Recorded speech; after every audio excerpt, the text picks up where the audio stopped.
Mother will live the rest of her life in a wheelchair after using her friend's makeup brush. Her story captured headlines around the world. Bacteria on the brush gave her an infection. Now, this is an extremely rare case, but it got us to wondering about the brushes that we use and the bags that we put them in. In fact, CBS 6 anchor Reba Hollingsworth went looking for the dirtiest makeup bags to see what's lurking inside. And what she found is a lesson for all of us in the CBS 6 investigation. Hi, welcome to Elements of Carytown, where it's all about beauty. We are very concerned with aging and very concerned with looking good, as we should. Jeannie Rule is co-owner of this store, and she knows makeup. It smells like it's okay. What's pretty scary is how long some of us are holding on to these products and just how dirty the place where we store them can be. We're throwing things back in the bag. We're in a hurry. We're time crunched most of the time. That our days are so that we don't think about it. We wanted to see just how dirty and nasty makeup bags and brushes really are, so we decided to put some to the test. And for our experiment, we didn't have to go far.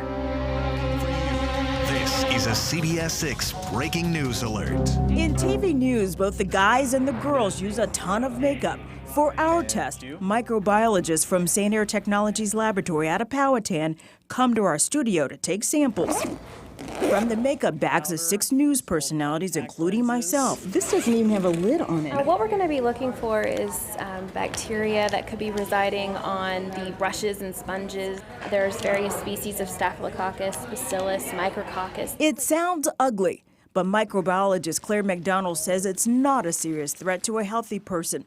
It could cause breakouts and in some cases pink eye, but those with a weakened immune system can become more susceptible to infections.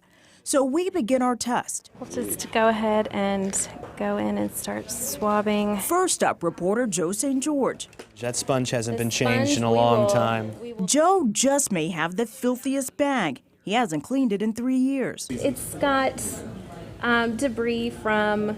Debris? It's not a good sign. Up next, anchor Julie Bragg. This I bring to work every day. This I leave at work. But it's the small bag that has her worried. Oh, wow. Anchor Candace Burns is just uneasy with the whole test. I'm extremely nervous because everybody's watching this and they're going to be like, ew. Anchor Bill Fitzgerald's bag could be in trouble, too. Cleaning the bag itself, never.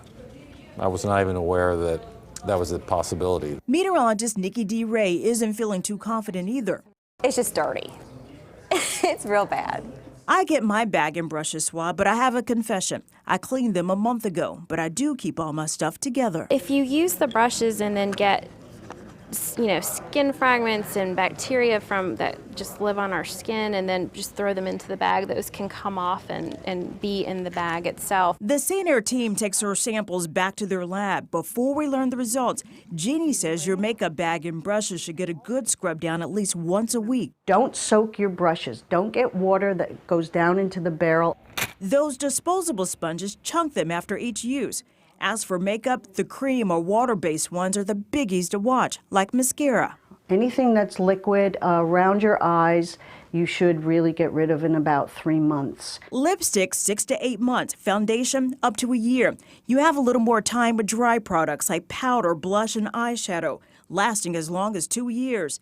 Some makeup will have an expiration date, but the FDA doesn't require it, so you should mark the date you first open a product. Now to our test results. No bacteria was found in Julie's bag. The rest of us had varying amounts of Staphylococcus epidermidis, a bacteria commonly found on the skin that could lead to breakouts or rashes. It's contaminated. While Joe had 3 types of bacteria on his sponge and bag, one of which could cause a serious skin infection. And earlier this week, this happened.